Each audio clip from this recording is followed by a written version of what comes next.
it's time now for Inside the Headset with Stuart Montgomery. And our first contestant tonight, he comes to us from Helena High School and been down there for quite some time. Coach, how many years you been at Helena? I'm starting my eighth season here at Helena. Season eight. Coach Richie Busby will join us here on Inside the Headset from Helena. And, boy, that was a rough start. Let's try that again. Hello, everybody. Welcome back once again to another edition of Inside the Headset. Appreciate you joining us tonight. I've got with me the head coach from Helena, head coach Richie Busby. How you doing tonight, Coach? I'm good, Stuart. How y'all doing up there? Doing real good other than the technical difficulties. We just got a little bit of rain. Have you gotten any rain lately? Yeah, we've had a little bit of rain. It's like it's about to start storming here now. So I had a little cell phone problem myself. But, unfortunately, you don't get to have a jamboree or a scrimmage game before you go live for the first time.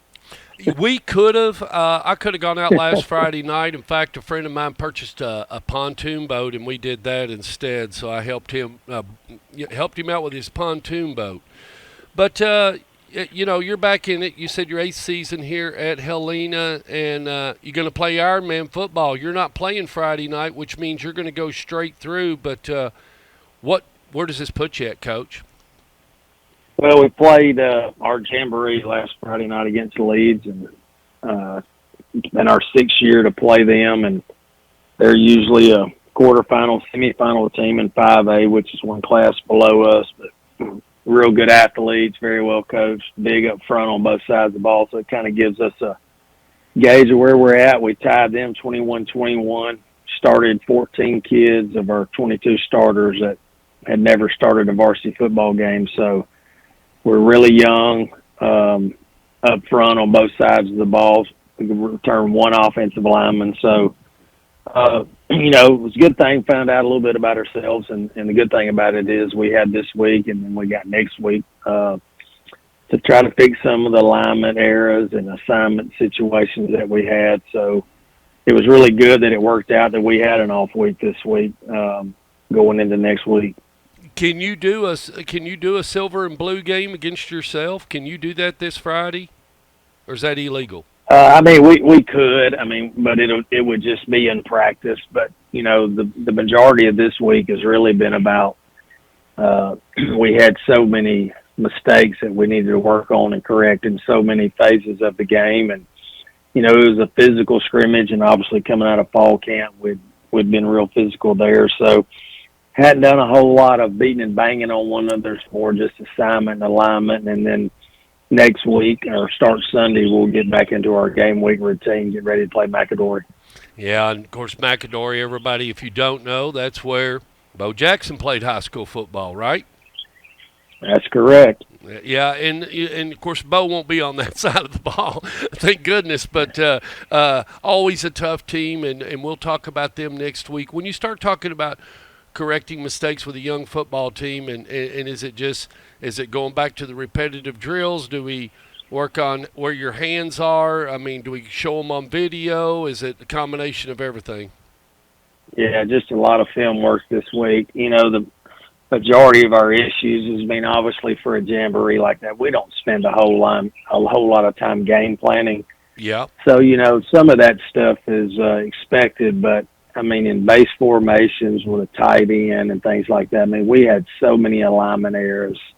It was unbelievable. But when we got back and sat down and thought about it, we're starting 8 new guys on defense. So it's to be expected, but also a little disappointing to know that we've got a long way to go before we play a high caliber McAdory team with a tradition like they have. We've got a lot to do, and had a good week. We haven't overdone it, but spent a lot of time just working on how to line up against formations, going back to the basic things that sometimes you overlook when you have a veteran football team. In the last few years we have, so we've kind of had to go back to the basics. And because if you don't line up right, all these coaches out there listening, if you don't line up right, you don't have much of a chance. You can take a lot of things away with alignment and leverage, and buddy, we did a horrible job of it.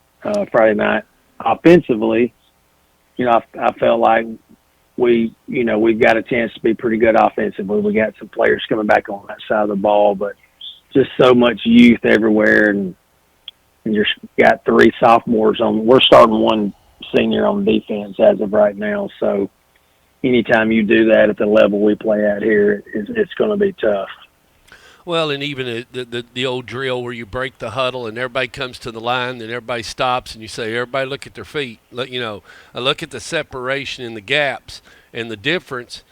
When you do that 1,000 times, and you don't even have to think about it, you know exactly where you look at your foot. I mean, you look at the other guys, and it's automatic after, and it's hard.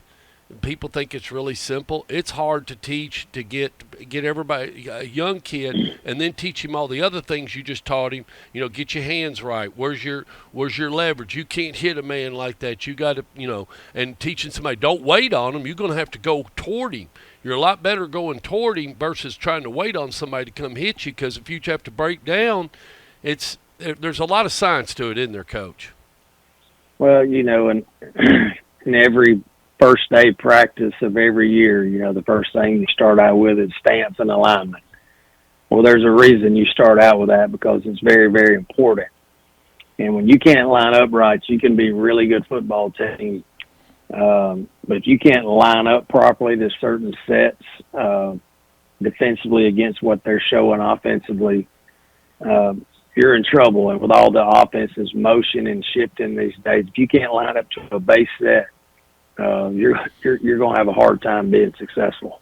Yeah. How's your special teams look, Coach? You gonna be okay there?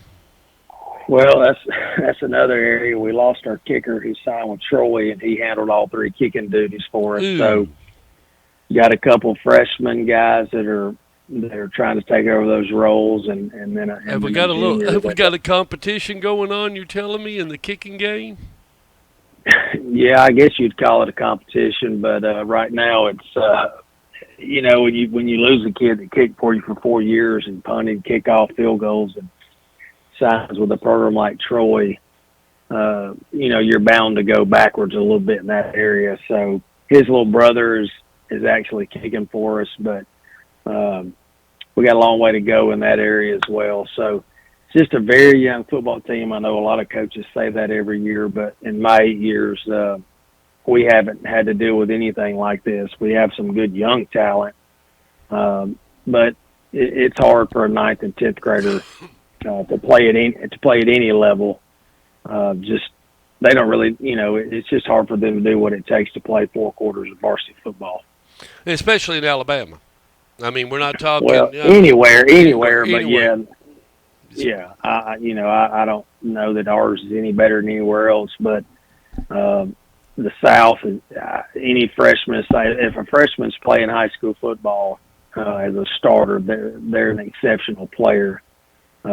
Especially in the Birmingham, Mobile area where the football is really, really good. So, but, nobody cares about that. When they print the score on Friday night, they don't put in parentheses about how many freshmen and sophomores were playing.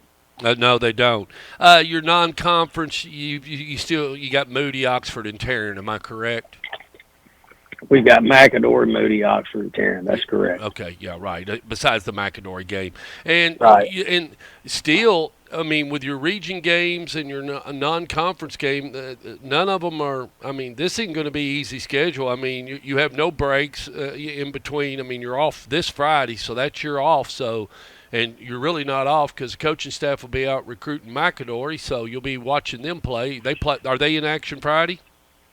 Yeah, they play, and this is one of the most unique schedules. I guess unique may be the good word, but we have 2 home games and we play 5 straight road games, and then we come back home for 3 games. So it's not a good time to be real young. It's kind of all just kind of hit at the same time. So we're going to have to grow up quickly and, just compete the best we can, try to stay in games, and hopefully our offense can pull us along while our defense matures a little bit. Pelham will be looking for you, Coach. They always are. They're gonna be looking for you. That's who's gonna be looking for you is Pelham. I know it because you've kind of gotten the best of them here lately, and that's your big rivalry game, and they're gonna be looking for you for sure, for sure. Everything else going okay with you? Yeah, everything's good. Kids are working hard. That's all you can ask of them. You can't help that they're young. As long as they're playing hard, you can. They're giving effort and they've got great attitude. We can coach the rest of it. Yep. Well, you all have fun. Get out there Friday night, get your notes, and get to talking it up, and get ready for McAdor. And we'll talk to you next week on Inside the Headset, Coach. Yes, sir. Look forward to a short. Go Huskies. Go Huskies.